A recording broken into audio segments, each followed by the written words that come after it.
We continue with our discussion on leadership. And what we are doing is picking Bible characters who are leaders and trying to draw lessons on the things they can teach us. Some of the things they did badly, so we learn what to avoid. Some they did very well and successfully, and we learn how we can also become a success in our leadership. And it is important for us to understand, if we are leaders, you can't be a leader if you don't know where you are going. Leaders must be people of vision, must be clear. If you are leading an organization, where do you want the organization to go? Managers are the ones who maintain. Leaders are people trying to take the organization somewhere. So you cannot be a leader if you have no vision. Number two, you cannot be a leader if you are not interested in people, because you don't lead the machines, you don't lead the tasks, you don't lead materials, you lead the people. So a leader is only called a leader because of his interpersonal skills. You must not be somebody who avoids people. You must be somebody who enjoys dealing with people, who enjoys resolving conflict. Because once you are dealing with people, there will be conflicts. You cannot be avoiding conflict and be a leader. You must be somebody who knows how to resolve conflicts. So not only do you have a vision, you're also a person who enjoys dealing with the people because you are leading people. And I think that will be an important thing. But number three, you must also be a good leader of tasks, because how are you going to organize people so they can tackle the task of moving from point A to point B if you don't know how to manage issues and tasks and the resources that are actually required? All those will be important for you as a leader. Let's now see a leader who is in the New Testament and how he tackled the challenges of leadership. Our leader is John the Apostle, one of Christ's disciples. We call him John the Apostle. And so we want to know leadership, Apostle John's style. You know, John the Apostle was one of the 12 disciples of Christ. This disciple was one of the sons of Zebedee. We read about them in the Gospels, sons of Zebedee, who both, two brothers from the same mother, followed the Lord. His story extends many years past the other ministry of Christ, because Jesus mentioned the fact that he's likely to live long. John was known as an apostle, number one, but he also became another. And the only apostle who was not killed, we hear now from church history, he was not killed by martyrdom, though not from lack of trying. They tried to kill him many times, but according to history, he never actually finally got killed. He died an old man.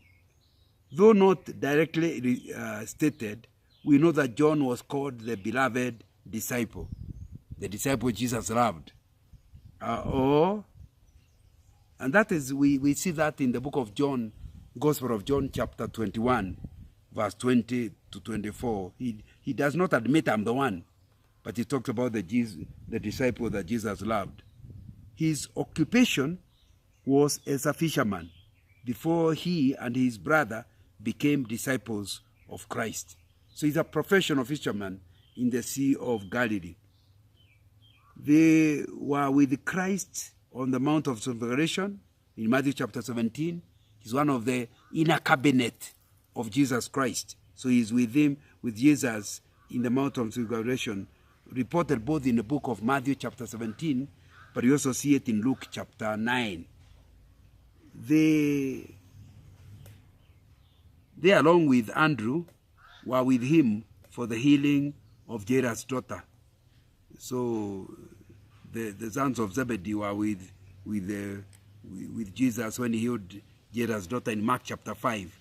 They were also the inner circle of prayer warriors in the Garden of Gethsemane. So you can see this John was certainly one who was in the inner cabinet of Jesus Christ, this son of Zebedee. You know, I think one of the things that we then learn is that it is not evil to have a kitchen cabinet.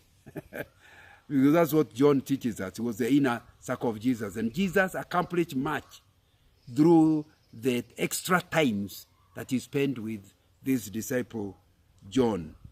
And it's important then to understand that you must be careful not to show favoritism. But for task orientation, there may be certain times you meet individuals, and that's why other people will nickname it kitchen cabinet. But it's because you're trying to test your ideas on a smaller group before you go to the bigger group.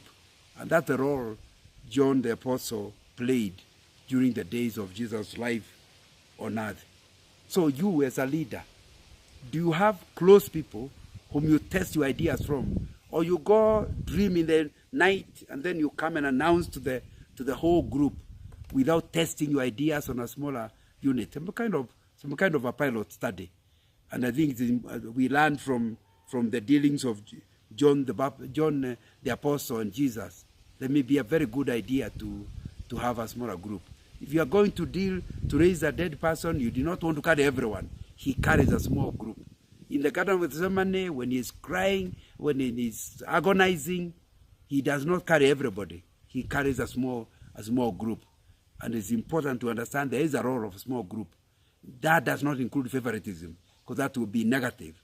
But giving a certain particular role to certain people in testing your ideas, I believe it will be a positive thing in your leadership.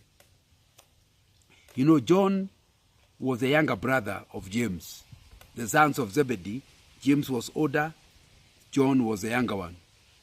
And that we learn from Mark chapter 10 and Luke chapter 5, where we learn about the sons of Zebedee. And John and James were cousins to Jesus.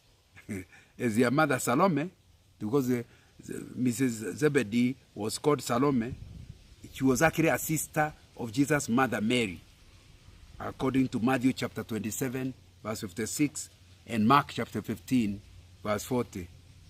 We learn again, very interesting subject here.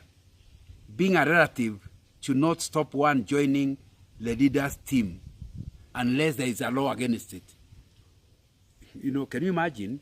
Jesus is recruiting Salome's children, that is, his aunt's children, into the ministry.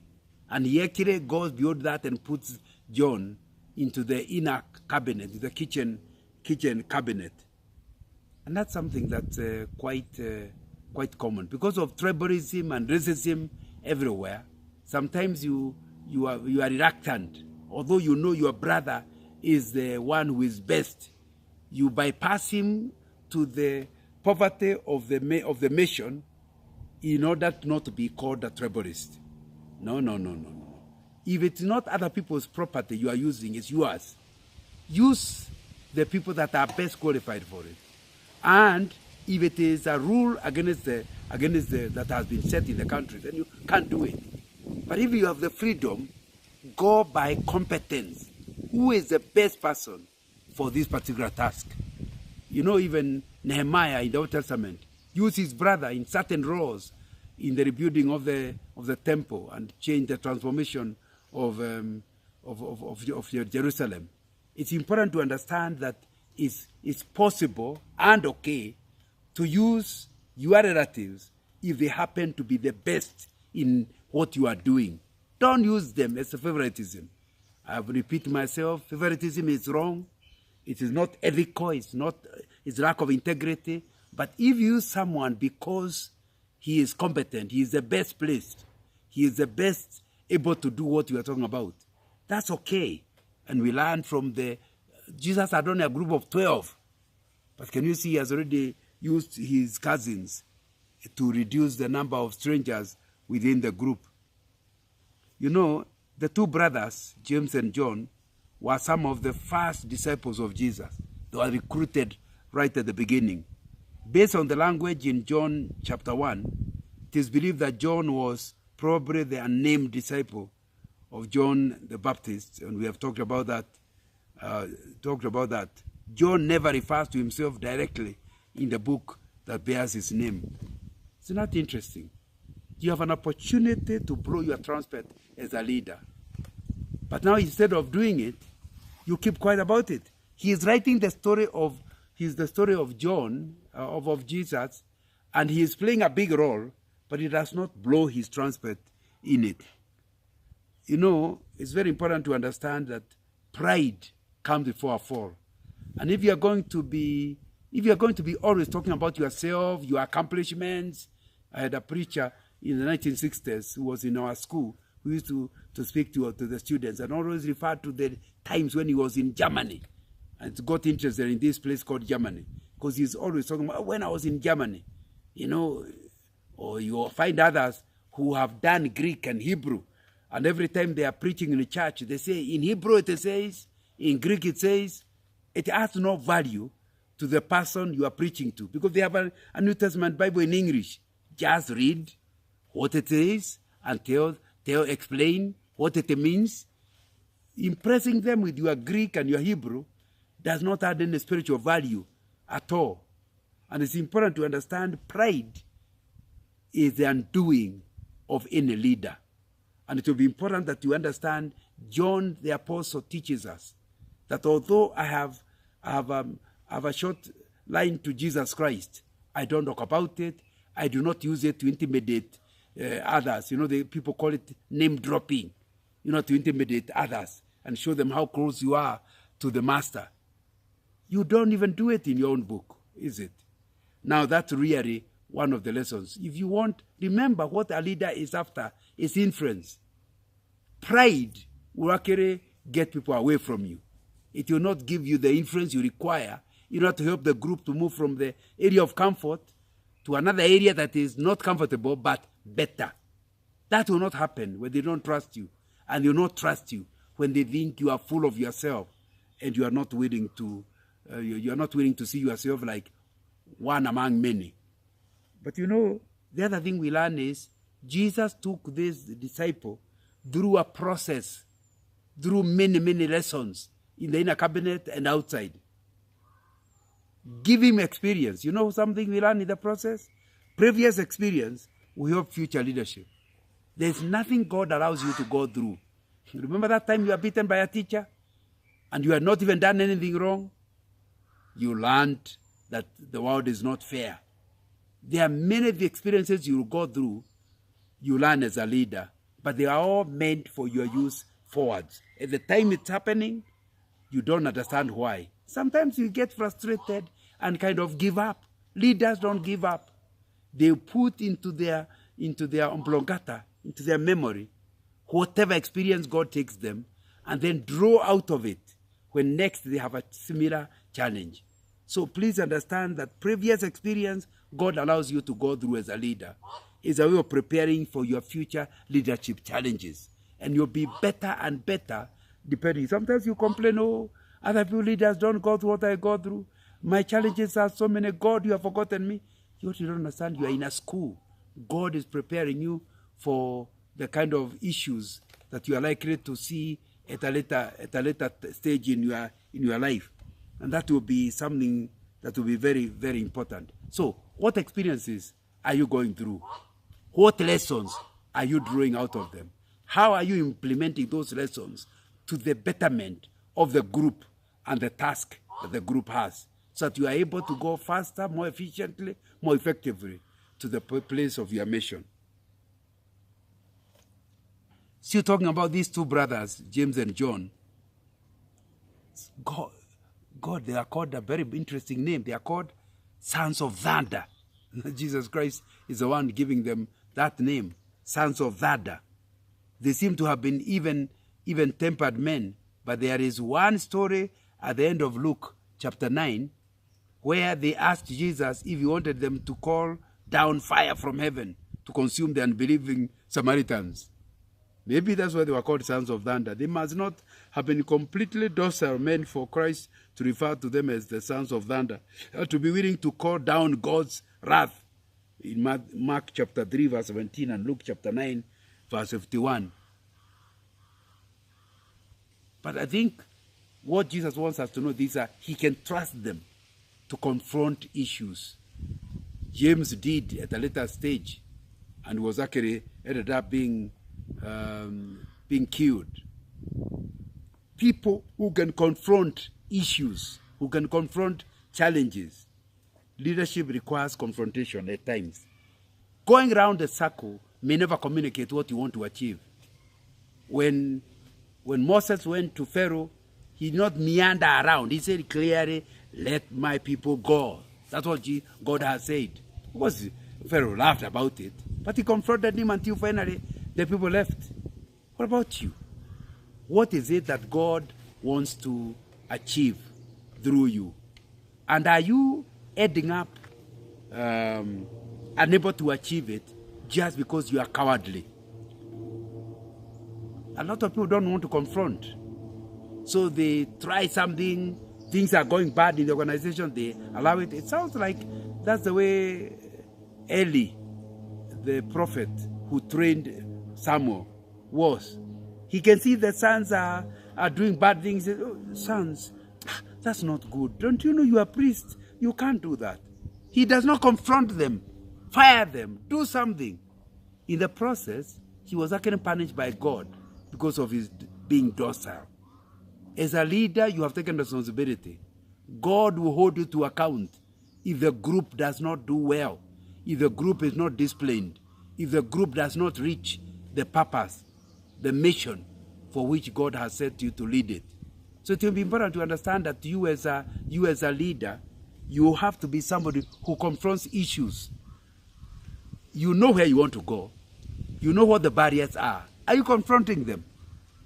Not just forcibly, but also with wisdom. The Bible tells us the kingdom of God suffers violent, and the violent take it with the force. There's many things that you will not accomplish if you are docile and not willing to challenge the status quo, challenge to challenge the events as they are, and try to turn everything upside down. Jesus himself did that in the temple. He whipped people who are selling in the temple. And we are not suggesting that you do it without wisdom, but we are learning that a leader must be willing at times, not all the time, but at times to confront issues, even if in the process he will create ruckus that will make him look like he's a violent man or like he's not wise but you'll achieve what he needs to achieve. What I would discourage is for you to be violent to achieve your own ends. But if you are trying to use your confrontation for the good of the group, for the glory of God, then my brother, don't be shy. Go ahead and look ways of dealing with it. Let me think of times when confrontation is an issue. Number one, when somebody doesn't seem to hear you, they're ignoring you. Maybe they are among your followers, or they are people in another group, but they are ignoring you. You say something and they don't seem to understand because you are going round in circles. Turn round and be confrontational.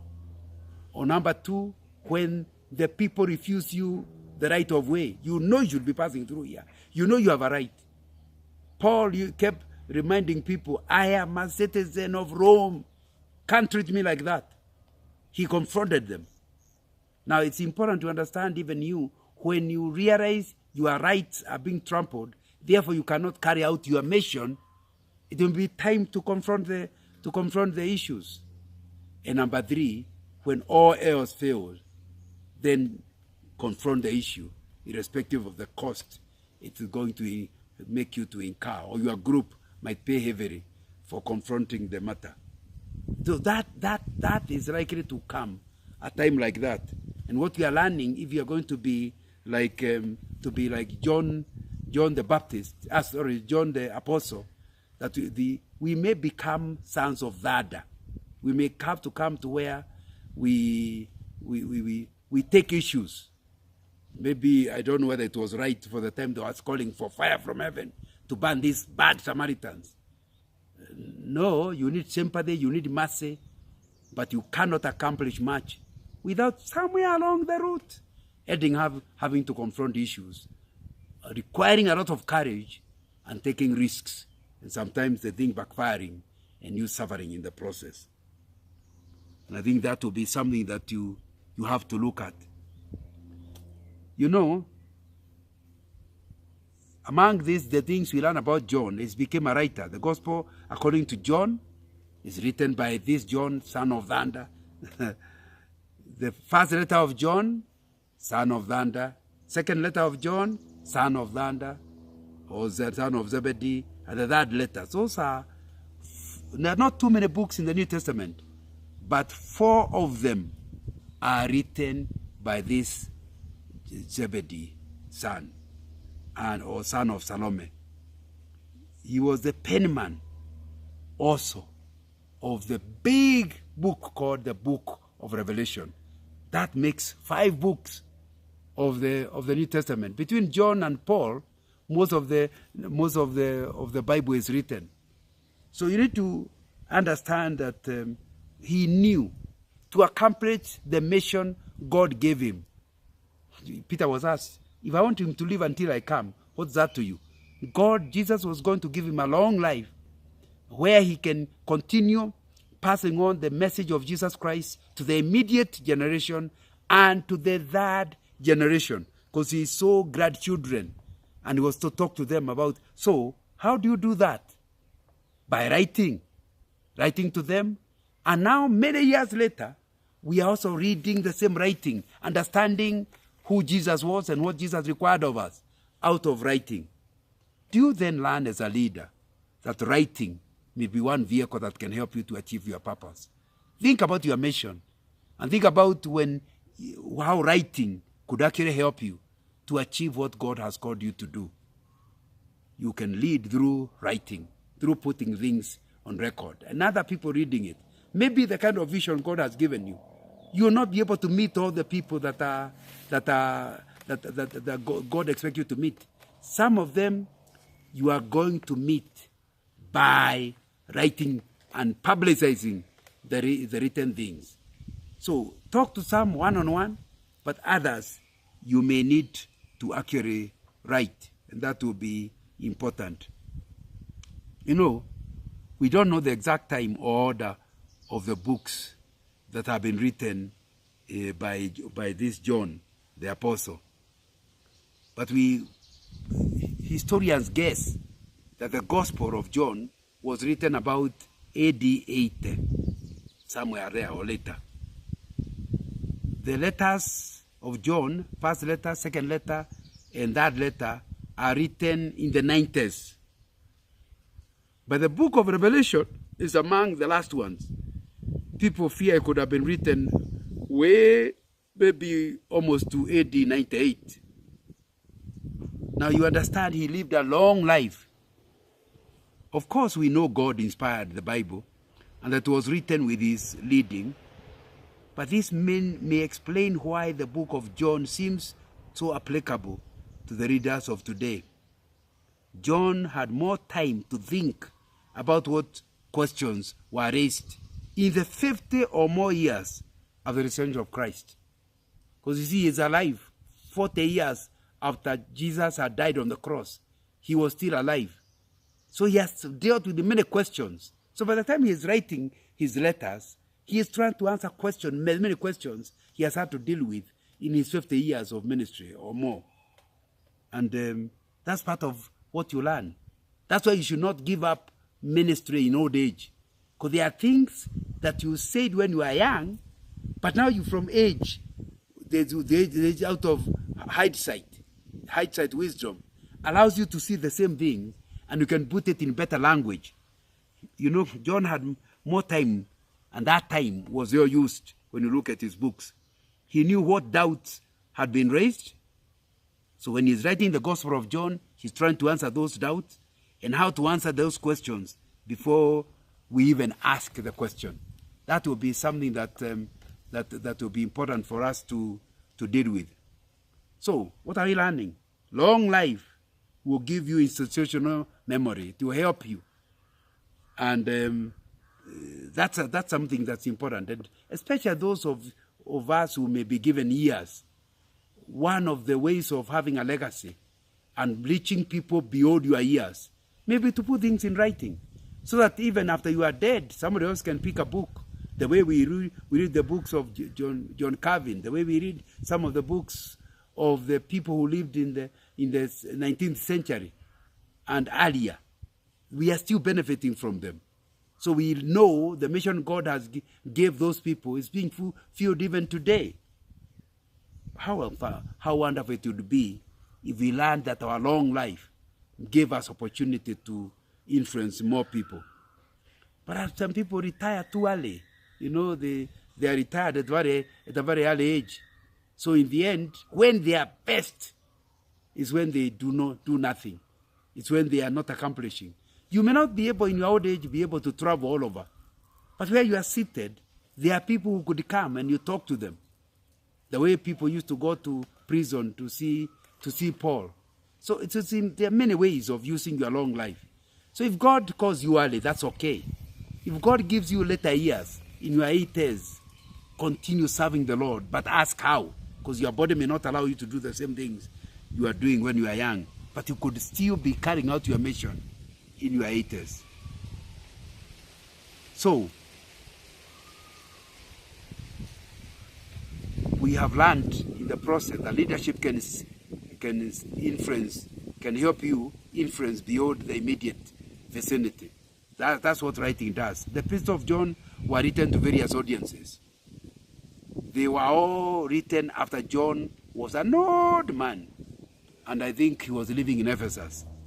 The first epistle was not addressed to anyone in particular, but was written more as a sermon for various people to read, including us today. The second was written to a named person called the elect lady. The third to a man named Gaius. There are three men who bear that name to whom the letter could have been written. There was Gaius of Macedonia. We read about him in Acts chapter 19. There was another Gaius in Corinth. We read about him in Romans chapter 16. And there was another Gaius in Derbe. We read about him in Acts chapter 20. Whichever Gaius, he is trying to meet needs of congregations and needs of individuals, but in the process, all of us benefit from it. You can influence. Always think in terms of not just your church. Can you influence people beyond your church? And that will be something that's important. You know, your greatness, your greatest work may be at your worst time. The book of Revelation was written by John probably close to the time he was about to die. And it was written about the vision that John saw. And do you know where he was when he saw the vision? He was banished in a Greek island called Patmos on the Aegean Sea. Tradition says that this was after John had been sentenced to death by martyrdom. But he was, instead of being killed, he is thrown to this island. Please understand that the times of your biggest challenge may be times of your biggest influence. The times of your hardest issue may be the times when you accomplish the most. And it's important to understand that the fact that God is taking you through a difficult time does not mean he has given up on you at all. We know little about John's later life and death. We only learn that from history. The most insightful bit of information comes from John chapter 21, when the reason Christ was talking to Peter about Peter's death. After Jesus told Peter that he would not live long, Peter asked about John's death. Jesus replied that if John lived until Christ's return, what was that to Peter? This was not a promise that John would live until the Lord returned, but it doesn't seem to indicate that the Lord knew John would live a long time. John chapter 21. Tradition holds that John was sentenced to death in a boiling vat of oil, yet he emerged unharmed from the experience. Again, tradition tells us that John lived into old age, dying sometime around AD 98. He is thought to have died in Ephesus. I think it's very important to understand, even in old age, we can continue to bear fruits. That's what the Old Testament promises. Even in your gray hairs, you will still bear fruit. John bore fruits. He led. Where leading is influencing, he led right up to his deathbed. May the Lord allow you to continue with your mission until he calls you home. Thank you very much.